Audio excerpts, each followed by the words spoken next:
허리 디스크가 없는 직업이 한 가지가 있습니다. 혹시 알고 계신가요? 뭐죠? 왜 허리 아파? 이러면 운동을 잘못했나? 잠을 잘못 잤나? 원인은 또 사람마다 다양한 것 같기도 하고 진짜 허리가 아픈 이유는 뭐 따로 있을까요, 박사님?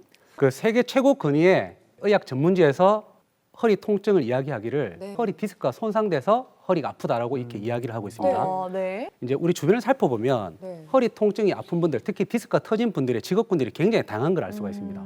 택배 상하차 직원부터 뭐 사무직 또는 간호사나 요양보호사까지 굉장한 다양한 직업군들이 허리 디스크를 앓고 있는데요. 허리 디스크가 없는 직업이 한 가지가 있습니다. 혹시 알고 계신가요? 뭐죠? 백수. 수영 선수 아닙니까? 그치, 수영 선수다. 우주 비행사인데요. 아.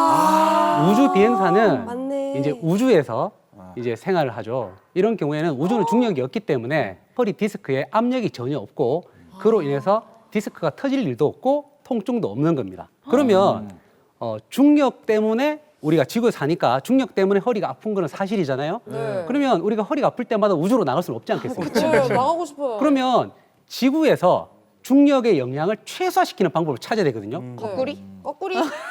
그것도 좋지만 항상 그 꼬리를 할 수는 없지 않습니까? 그렇죠. 그 제일 좋은 방법은 바른 자세를 하는 겁니다. 네, 바른 바른 자세를 통해서 네. 중력을 100을 받고 있을 때 예를 들면 이 구부정한 자세는 중력을 200이나 300을 받을 수도 있는 거거든요. 바른 자세를 하게 되면 허리에 주어지는 중력의 영향을 최소화시켜서 압력을 줄일 수가 있게 되고 허리 통증을 최소화시킬 수 있는 겁니다. 그래서 알려지지 않았지만 가장 강력한 원인이 바로 틀어진 자세입니다. 허리 통증의 원인을 틀어진 자세에서 찾아야 됩니다. 허리 통증이 유전일 수도 있다는 게 사실인가요?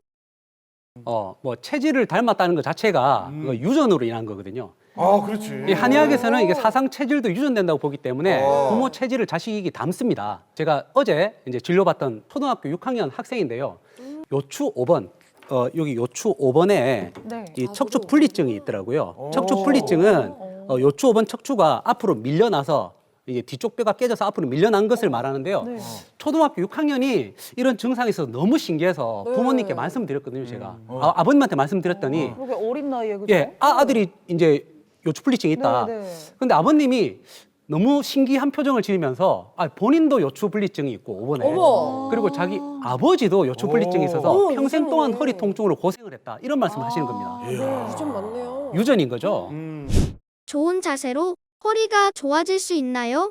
허리 통증의 이 3대 질환이 네. 바로 디스크, 협착증, 척추 전방 전이증이거든요. 그런데 이름만 다양한 겁니다. 네. 사실 따지고 보면 이 세 가지 질환이 원인이 비슷하거든요. 척추뼈가 24개가 있는데 네. 이 24개가 정상적인 정제를 갖지 못하고 틀어져 있는 상태에서 네. 오랫동안 중력에 노출되면서 시간이 지나버리면 척추에 퇴행성 변화가 옵니다. 이 퇴행성 변화란 건 이 척추의 어떤 특정 부위, 즉 이 아래쪽 척추들이 네. 주로 스트레스와 중력을 많이 받기 때문에 네. 중력이 집중되는 거죠. 그래서 무거우니까. 디스크가 네, 네. 터지면 디스크 탈출증, 좁아지면 협착증, 그리고 척추뼈가 깨져서 앞으로 밀리면 그냥 분리증인 거죠. 원인은 비슷한데 비슷하네. 이름만 다른 겁니다. 병원을 가면 우리가 MRI를 찍어요, 그죠? 찍죠. MRI를 찍고 4번, 5번 허리뼈가 디스크가 터졌다. 네. 그렇게 진단을 받았습니다. 네. 그럼 우리 입장에서는 4번, 5번 디스크가 터져서 내가 허리가 아프니까 4번, 5번이 내 허리를 아프게 한 가해자가 원인이다. 아닌가. 그렇게 가해자. 생각하겠죠. 네. 근데 사실은 이 4번, 5번 허리는 다른 척추가 틀어지고 골반이 틀어져서 압력이 집중돼서 혼자서 일을 많이 했기 때문에 피해를 입은 피해자이지 불쌍해. 가해자가 아닐 수가 있습니다.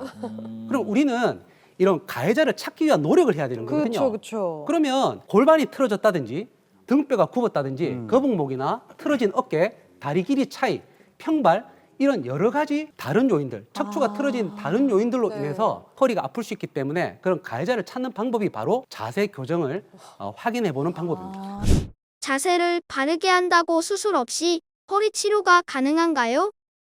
수술을 해야 될 경우는 당연히 있습니다. 네. 디스크 진단을 받은 분들의 5% 정도 미만으로 수술을 해야 되고요. 95% 정도 나머지 환자분들은 치료가 가능합니다. 비수술 치료의 핵심이 이 자세 교정인데요. 그런데 수술은 이 항상 부작용이 따를 수가 있거든요. 네. 실제로 이 요추 5번과 4번에 고정을 한 유압술을 시행한 환자분들의 40% 정도가 3년 이내에 심각한 디스크성 통증이 재발하는 연구 결과가 있습니다. 수술하지 않았을 경우에 빠져나온 디스크는 도대체 어떻게 하냐? 네. 그렇지. 디스크를 빠져나온 채로 방치를 하더라도 64% 정도의 환자분들은 빠져나온 디스크 수분이 줄어들어서 쪼그라들고요. 그리고 13% 정도는 완전히 사라집니다. 그리고 디스크가 많이 빠져나와 있을수록 빠른 속도로 사라지거든요. 따라서 이 수술을 했건 안 했건 이게 중요한 게 아니라 네. 이 가해자, 좀 전에 말씀드린 네, 네. 디스크를 만들어낸 가해자를 찾는 과정이 중요한 거고요. 가해자를 찾기 위해서는 우리가 병원에 가면 MRI와 CT를 찍지 않습니까? 네. 그렇지. MRI, CT는 아픈 부위를 찾아내는 검사입니다. 그 사고를 못 찍겠지. 그렇죠. 예. 그러면 이 가해자가 틀어진 골반이거나 평발일 수도 있고요. 맞아요. 또는 등일 수도 있으니까 이 나머지 부분을 검사를 하는 게 중요하겠죠. 그래서 평발인지를 확인하는 검사, 조각 분석 검사라든지 근육의 등고선의 높이를 확인하는 근육 등고선 검사, 그리고 전신 엑스레이 검사, 다리 길이 검사 등을 통해서 허리 통증을 만들어낸 가해자를 찾아낸 검사를 받고 치료를 하는 게 중요하겠죠.